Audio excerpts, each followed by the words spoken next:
Bienvenue sur Africa 24 dans cette nouvelle édition du Non-Stop Info. Voici les titres de l'actualité. Kigali abrite depuis ce dimanche le sommet de l'Union africaine. Ce 27e sommet a débuté par la session ordinaire du comité des représentants permanents. Les précisions dès le début de ce journal en direct du Rwanda avec l'un de nos envoyés spéciaux, Thierry Ngogang. Et en République centrafricaine, le président Faustin Archange Touadéra vient de passer le cap des 100 premiers jours à la tête du pays. La Centrafrique est toujours, selon lui, sujet à l'insécurité et aux violences armées. Puis revalorisation des retraites. Au Cameroun, ce changement de politique attendu depuis des années va de pair avec une hausse des cotisations sociales. Le sommet de l'Union africaine s'est donc ouvert dimanche avec la session ordinaire du comité des représentants permanents qui clôture d'ailleurs ses travaux ce mardi. Et avec nous, pour en parler, on retrouve tout de suite Thierry Ngogang. Bonjour Thierry. Alors, quel est le programme du COREP ce mardi, mais également celui de la session ordinaire du Conseil exécutif qui s'ouvre ce mercredi? Bienvenue au Kigali Convention Center. Le comité permanent achève ses travaux ce mardi en fin d'après-midi ici dans la capitale rwandaise. Il va laisser la place à partir de ce mercredi et durant 2 jours au Conseil exécutif qui est constitué donc des ministres des Affaires étrangères qui sont déjà pour la plupart présents dans la capitale rwandaise. Alors, le Conseil paix et sécurité s'est réuni ce lundi après-midi afin de préparer les dossiers. Actualité oblige, on va parler de terrorisme, on va aussi parler de la crise au sud du Soudan, au Burundi, la protection des femmes et les droits des minorités, la mise en place d'un passeport africain.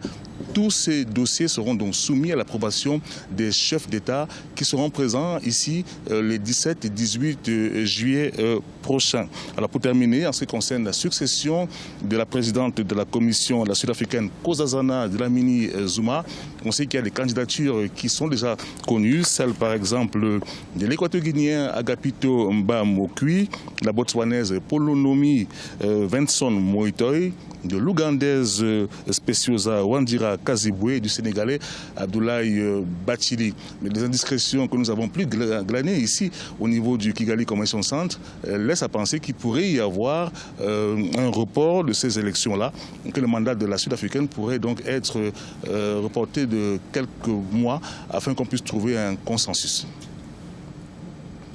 Je vous remercie Thierry pour cet éclairage. Voilà, Thierry Ngogang, notre envoyé spécial en direct de Kigali. Et sachez par ailleurs que vous pourrez suivre sur Africa 24 une émission spéciale dédiée à ce sommet de l'Union africaine tous les jours jusqu'au 18 juillet. Émission en direct de Kigali qui vous sera présentée par Babylas Botton à partir de 15h30 GMT. Autre sommet, celui du Conseil de l'Entente, ouvert depuis lundi à Niamey au Niger. Ce conseil regroupe la Côte d'Ivoire, le Burkina Faso, le Bénin, le Togo et le Niger. Au programme, l'intégration sous-régionale, la paix et la sécurité font également partie des discussions. Le chef de l'État nigérien, Mahamadou Issoufou, a appelé à la création d'une force multinationale contre le terrorisme. Et au Soudan du Sud, des milliers de civils fuient la capitale Juba, théâtre de violents combats qui opposent depuis 4 jours les forces armées fidèles au président Salva Kiir à celles de son vice-président Riek Machar. Le bilan fait état d'au moins 270 victimes. Le chef de l'État Salva Kiir et son vice-président ordonnent tous deux un cessez-le-feu immédiat. Oumou Kalsoumba. Suite à des affrontements à Juba entre des proches du président Salva Kiir et des gardes du corps du vice-président Riek Machar, lors de l'anniversaire de l'indépendance du Soudan du Sud, le chef de l'État et son vice-président ont fermement condamné les violences. Les manifestations ont occasionné la mort de plus de 150 personnes. Les 2 hommes d'État rassurent le peuple sud-soudanais et appellent à l'unité nationale pour que le processus de paix enclenché au mois d'avril 2016, marqué par le retour de l'ex-rebelle Riek Machar, soit poursuivi. Maintenant que les faits se sont produits, nous ne pouvons rien y faire. mais nous devons continuer à chercher une solution. Aucun de nous ne sait ce qui s'est réellement passé. C'est une interruption du bon processus que nous avons initié. Le 10 juillet 2016, le Conseil de sécurité de l'ONU a organisé une réunion d'urgence. Objectif, trouver des solutions face à la situation sécuritaire dégradée au Soudan du Sud. L'organisation multilatérale appelle au calme et sollicite le soutien des pays limitrophes pour le retour de la paix. D'ailleurs, le Conseil a demandé aux États de la région à se tenir prêts à envoyer plus de casques bleus au Sud-Soudan. Malgré l'accord de paix signé l'année dernière et qui marquait officiellement la fin de la guerre civile, le conflit et l'instabilité se sont étendus à des régions qui avaient été épargnées. C'est ce qui nous préoccupe aujourd'hui. La tension est toujours vive au Soudan du Sud. Ce dimanche encore, les affrontements ont repris dans l'ouest de Juba. Selon le Haut Commissariat des Nations Unies pour les réfugiés, des milliers d'habitants ont fui les combats.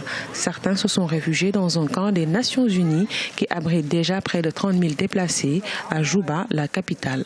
D'autres se sont dirigés vers une base de l'ONU proche de l'aéroport. Dans le reste de l'actualité, cette visite d'État en France du président Jacob Zuma, visite de 2 jours depuis ce lundi, au cours de laquelle il est entre autres question des commémorations du centenaire de la bataille de la Somme. Le président sud-africain se rend ce mardi à Longval, où a eu lieu la bataille du Bois d'Elville. Plus de 3000 soldats sud-africains incorporés parmi les troupes de l'Empire britannique qui ont perdu la vie face aux forces allemandes. C'était en 1916.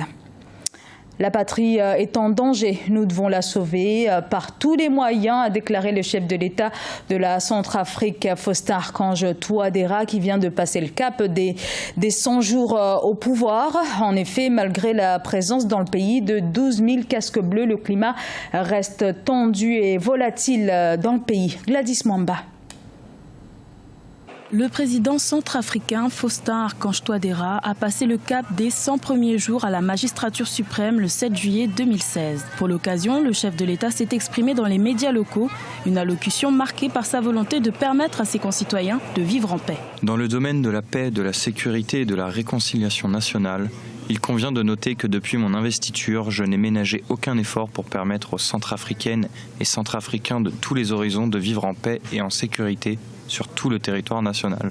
C'est donc dans la recherche effrénée de la paix que j'ai reçu et discuté avec les responsables des groupes armés et des groupes militaro-politiques afin de les exhorter à adhérer volontairement au processus du désarmement, démobilisation, réintégration. Le président Faustin Archange Touadéra a reconnu l'apport de la communauté internationale dans le processus de stabilisation du pays. Il a également appelé ses concitoyens à se mobiliser pour améliorer le climat sécuritaire de l'État. Il y a quand même un brin de sécurité qui revient. C'est pas encore ça parce que dans l'arrêté, il y a eu encore une résilience de violence. C'est pas d'ici demain que la paix va revenir. Il faudrait que nous-mêmes on fasse un effort. On est quand même un pays au monde qui est sans armée.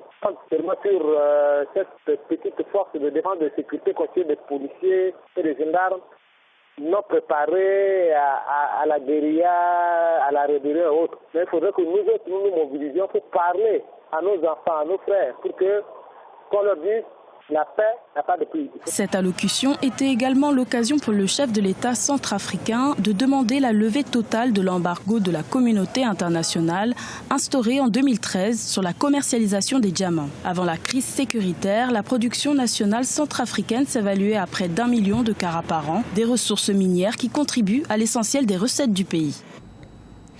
Le gouvernement camerounais entend améliorer les conditions de vie des retraités en revoyant à la hausse leurs pensions et allocations. La mesure, attendue depuis des décennies, a été rendue possible notamment par une augmentation des charges sociales. Un reportage de Viviane Baoken, notre correspondante au Cameroun. Attendu par la Caisse nationale de prévoyance sociale depuis des décennies, le relèvement du plafond de l'assiette des cotisations sociales est désormais effectif. Selon le décret présidentiel instituant les nouveaux barèmes, le plafond des cotisations sociales passe de 300 000 francs CFA à 750 000 francs CFA. Cette mesure de 300 000 était quand même assez injuste parce que ceux qui avaient des gros salaires étaient vraiment pénalisé. Figurez-vous que quelqu'un qui gagne à la fin de sa carrière 2 millions de francs, quand il va à la retraite, ne pouvait même pas percevoir 160 000 francs CFA, ce qui était quand même pénalisant. Ce plafonnement va également entraîner une hausse des cotisations sociales des travailleurs de 2,8% à 4,2% du salaire. Cette décision de l'État camerounais induira une augmentation des recettes de la Caisse nationale de prévoyance sociale ainsi que des pensions des retraités. Ce qui va se passer aujourd'hui, et cela a été négocié avec les syndicats, avec toutes les centrales syndicales, cela a été négocié, les agents vont cotiser légèrement plus et c'est ce qui a amené le chef de l'État, après les propositions faites et passées au Conseil consultatif du travail, à rehausser ce plafond à 750 000, ce qui est quand même plus normal que ceux qui gagnent un peu plus puissent voir à leur retraite des sommes qui puissent leur donner un peu satisfaction. La mise en application de cette mesure est fustigée par les syndicalistes. Pour ces derniers, le problème demeure dans la mesure où la CNPS envisage de prendre en charge la retraite des travailleurs encore en fonction. Le décret du 15 février 2016 concernait d'abord ceux qui sont partis en retraite. Et il faudrait donc que leur pension augmente en fonction des nouvelles données du décret. Or, ce n'est pas le cas dans ce que fait la CNPS aujourd'hui, qui voudrait dire qu'elle s'occupera, qu'elle ne payera, que le décret ne concerne que les gens qui iront en retraite à partir du 15 février 2016. Or, ce n'est pas le rôle de la CNPS. Cette mesure présidentielle vise à améliorer les conditions de vie des retraités qui jusque-là faisaient face à de nombreuses difficultés. Toujours pour améliorer les conditions de vie de cette couche sociale, le Cameroun organise le premier forum international sur la retraite du 27 au 29 juillet 2016 à Yaoundé. C'était le journal de la rédaction. Merci de l'avoir suivi. Dans un instant, une nouvelle édition de l'information sur Africa 24.